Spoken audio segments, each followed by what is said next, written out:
Prelims booster series में आप सभी का स्वागत है। आज कुछ महत्वपूर्ण टॉपिक्स पर डिस्कस करेंगे। तो पहला जो टॉपिक है वो ज्योग्राफी से है, जिसमें महत्वपूर्ण चैनलों के बारे में डिस्कस किया गया है। देखिए, 6 डिग्री जो चैनल है, 8 डिग्री, 9, 10, 11 इनके बारे में डिस्कस करेंगे और साथ में डंकन पैसेज और डंकर चैनल और कोको चैनल के बारे में डिस्कशन करेंगे। देखिए, 6 डिग्री जो चैनल है, ये चैनल निकोबार और सुमात्रा के बीच में है। निकोबार और सुमात्रा का मतलब ये हुआ, निकोबार और सुमात्रा का मतलब ये हुआ यहाँ पर कि अगर हम इसको मैप पर देखें कुछ इस तरीके से बनेगा। यहाँ अंडमान निकोबार का मैप देखेंगे इस तरीके से, और यहाँ पर इंडोनेशिया। तो ऊपर, तो सबसे ऊपर का द्वीप है, इसको बोलते हैं उत्तरी अंडमान। उत्तरी अंडमान, ये है मध्य अंडमान,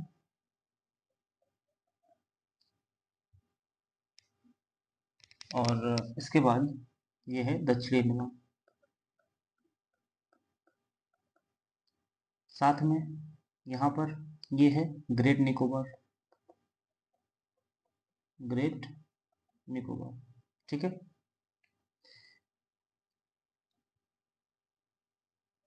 यहाँ पर इंडोनेशिया है, इंडोनेशिया, और इंडोनेशिया में जो पहला द्वीप है उसको बोलते हैं सुमात्रा। ठीक है। यहाँ पर ये जो अंडमान का जो चौथा वाला द्वीप है, इसको बोलते हैं लिटिल अंडमान। लिटिल अंडमान इसको बोलते हैं, अंडमान इसको कहते हैं।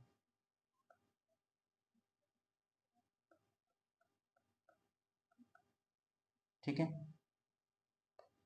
तो यहाँ पर जो पहला है 6 डिग्री चैनल, 6 डिग्री चैनल कहाँ पे है, वो कुछ इस जगह है।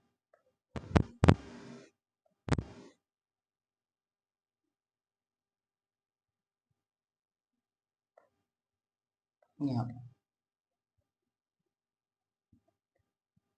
निकोबार मतलब ग्रेट निकोबार और सुमात्रा के बीच में है। इसके बाद अगर देखें हम यहाँ पर 10 डिग्री चैनल, तो 10 डिग्री चैनल ये अंडमान निकोबार को डिवाइड करता है। ऊपर का पार्ट ये अंडमान है,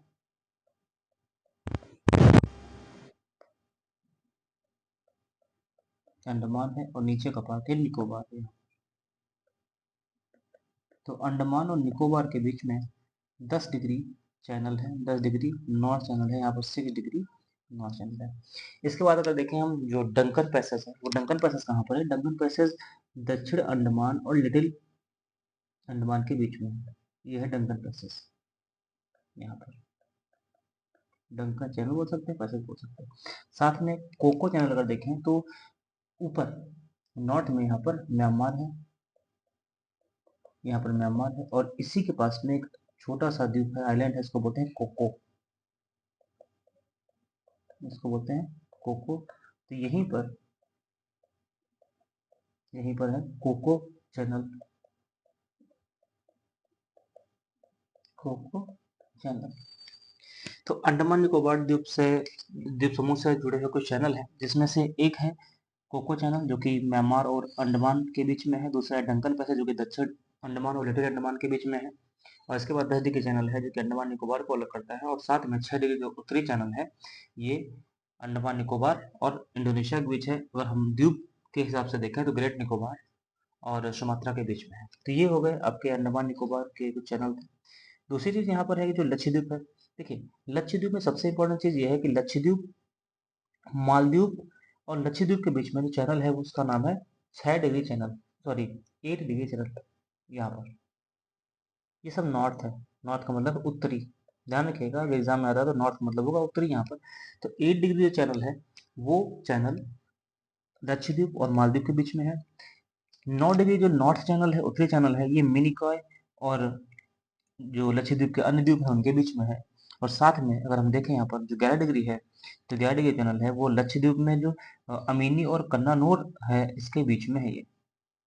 तो इस तरीके से हम लोगों ने चैनल के बारे में देख लिया। अब हम लोग देखते हैं कि जो इंडिया में बंगाल के गवर्नर जनरल रहे हैं और या तो जो वायसराय रहे हैं उनके टाइम पर कौन-कौन सी महत्वपूर्ण घटनाएँ हुई हैं उसके बारे में देखते हैं।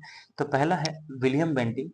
विलियम बेंटिंक की जब बात करेंगे तो विलियम बेंटिंक जो है वो उसके टाइम पर जो चार्टर अधिनियम 1833 था वो आया था और इसी के टाइम पर विलियम बेंटिंक के ही समय पर सती प्रथा का उन्मूलन किया गया था। दूसरा बहुत ही इंपॉर्टेंट है चार्ल्स मेटकाफ। मेटकाफ को प्रेस का जो मुक्तिदाता है वो कहते हैं, प्रेस के मुक्तिदाता के नाम से जाने जाते हैं ये। और आकलैंड, आकलैंड ने प्रथम आंग्ल अफगान युद्ध उसके समय पर हुआ था। इसके बाद है लॉर्ड एलनबरो। एलनबरो ने सिंध का विलय किया था। लॉर्ड हार्डिंग, जो लॉर्ड हार्डिंग थे उन्होंने उनके समय पर प्रथम आंग्ल सिख युद्ध हुआ था। दूसरी बात अगर करें हम कि जो लॉर्ड डलहौजी हैं, लॉर्ड डलहौजी का बहुत ही फेमस एक कॉन्सेप्ट आपने पढ़ा होगा कि व्यक्तिगत का सिद्धांत, डॉक्ट्रिन ऑफ लैप्स, इन्हीं के टाइम पर था। इन्होंने ही इसको आगे बढ़ाया था, शुरू किया था। और रेलवे और टेलीग्राफ के जनक इनको ही माना जाता है। इसके बाद में हम कुछ वायसराय की बात करते हैं। जो वायसराय है उसमें जो पहला है वो इरविन है। इरविन के समय की कुछ महत्वपूर्ण घटनाएं हैं जिसमें से पहला है सविनय अवज्ञा आंदोलन, दूसरा है पहला गोलमेज सम्मेलन और तीसरा है गांधी इरविन पैक्ट। दूसरा है लॉर्ड वेलिंगटन। लॉर्ड वेलिंगटन के टाइम पर दो बहुत महत्वपूर्ण चीजें हुई थी। एक तो सांप्रदायिक पुरस्कार कम्युनल अवार्ड और दूसरा था पूना समझौता, पूना पैक्ट उसको बोलते हैं। तीसरा है लॉर्ड लिथिगो। लॉर्ड लिथिगो के समय पर पहला आम चुनाव हुआ था और दूसरी जो चीज हुई थी वो व्यक्तिगत सत्याग्रह और तीसरा सबसे इंपॉर्टेंट था वो है भारत छोड़ो आंदोलन। इसके बाद अगर देखेंगे वेवेल लॉर्ड वेवेल के टाइम पर सी आर फार्मूला आया हुआ था, फिर शिमला सम्मेलन और कैबिनेट मिशन हुआ था। लॉर्ड माउंटबेटन के टाइम पर भारत विभाजन का जो अधिनियम था, भारत विभाजन भारत स्वतंत्रता अधिनियम जो था 1947 वो पास हुआ था। तो इस तरीके से हम लोगों ने हिस्ट्री में देख लिया, दो चीजें देख ली कि भारत बंगाल के जो गवर्नर जनरल थे और जो वायसराय थे उनके बारे में देख लिया। अब हम इसमें कुछ चीजें और देख लेते हैं जिसमें ये है कि जो सविनय अवज्ञा आंदोलन था वो कब हुआ था, पहला गोलमेज कब हुआ था, गांधी इरविन जो समझौता हुआ था वो कब हुआ था, इसके बारे में देख लेते हैं। देखिए, जो सविनय अवज्ञा आंदोलन था, जो सविनय अवज्ञा आंदोलन था यानी कि 1930 में शुरू हुआ था। आपने पढ़ा था, इसमें पढ़ा होगा कि जो साल्ट मार्च से शुरू किया गया था। तो हम केवल ये लिखेंगे यहाँ पर 1930 में। पहला गोलमेज सम्मेलन कब हुआ? तो पहला गोलमेज सम्मेलन जो हुआ था वो 1930 से 31 चला और गांधी जो समझौता था, दिल्ली पैक्ट भी इसको बोलते हैं, 5 मार्च 1931 को हुआ था। दूसरी बात अगर हम बात करें यहाँ पर सांप्रदायिक जो पंचायत था या सांप्रदायिक जो पुरस्कार था ये दिया गया था 16 अगस्त 1932 को। और इसके बाद जब पूना पैक्ट की बात करेंगे, पूना पैक्ट 24 सितंबर 1932 को किया गया था। 32 को किया गया था। पहला आम चुनाव जो हुआ था वो 1937 में हुआ था। व्यक्तिगत सत्याग्रह कब हुआ था? तो 17 अक्टूबर 1940 को हुआ था। 17 अक्टूबर 1940 को हुआ था। और भारत छोड़ो आंदोलन कब हुआ था? तो 1942 में प्रारंभ हुआ था। ठीक है, सी आर फार्मूला का मतलब यहाँ पर समझ लीजिएगा कि चित्रंजन दास यानी सी आर दास नहीं है। सी आर फार्मूला का मतलब यहाँ पर ये हुआ कि जो सी राजगोपालाचारी है उन्होंने एक फार्मूला दिया था, उसको सी आर फार्मूला बोलते हैं। और ये कब दिया था? 10 जुलाई, ये दिया था 10 जुलाई 1944 को इन्होंने दिया हुआ था। इसके बाद में अगर हम बात करें शिमला जो सम्मेलन हुआ था वो 25 जून से शुरू हुआ था और 14 जुलाई यानी 14 जुलाई 1945 तक चला था। 1945 तक चला था। और कैबिनेट मिशन इंडिया में कब आया? तो 24 मार्च 1946 को भारत में कैबिनेट मिशन आया और भारत स्वतंत्र अधिनियम 1947। तो इस तरीके से हम लोगों ने देखा कि जो घटनाएं हुई हैं वो कब कब हुई हैं। अगला जो टॉपिक है वो हमारा पर्यावरण से है, एनवायरनमेंट से है कि कुछ इसमें राष्ट्रीय पार्क हैं भारत के और इसका साथ साथ में जो उत्तर प्रदेश के पक्षी अभयारण्य उनके बारे में डिस्कशन किया गया है। तो जम्मू कश्मीर में एक राष्ट्रीय उद्यान है, नेशनल पार्क है दाचिगम, इसकी बात की गई है। पिन वैली राष्ट्रीय उद्यान हिमाचल प्रदेश में है। बांदीपुर राष्ट्रीय उद्यान कर्नाटक में है। बेतला राष्ट्रीय उद्यान झारखंड में है। पंबा दुम सोला राष्ट्रीय उद्यान केरल में है और इरविकुलम राष्ट्रीय उद्यान केरल में ये भी है। ठीक है। तो ये भारत के कुछ राष्ट्रीय उद्यान थे।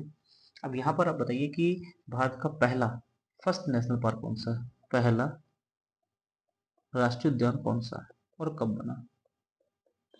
पहला राष्ट्रीय उद्यान कौन सा है और कब बना?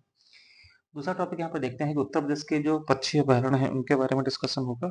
देखिए, एक है बघीरा पक्षी अभयारण्य 1980 संत कबीर नगर में। दूसरा है जयप्रकाश नारायण पक्षी अभयारण्य 1991 में बना हुआ था, बलिया में है।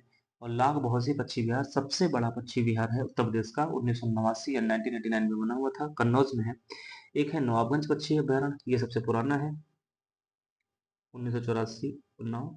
एक है पटना पक्षी अभयारण्य, सबसे छोटा, 1991 एटा में। एक है विजय सागर पक्षी अभयारण्य 1990 महोबा में।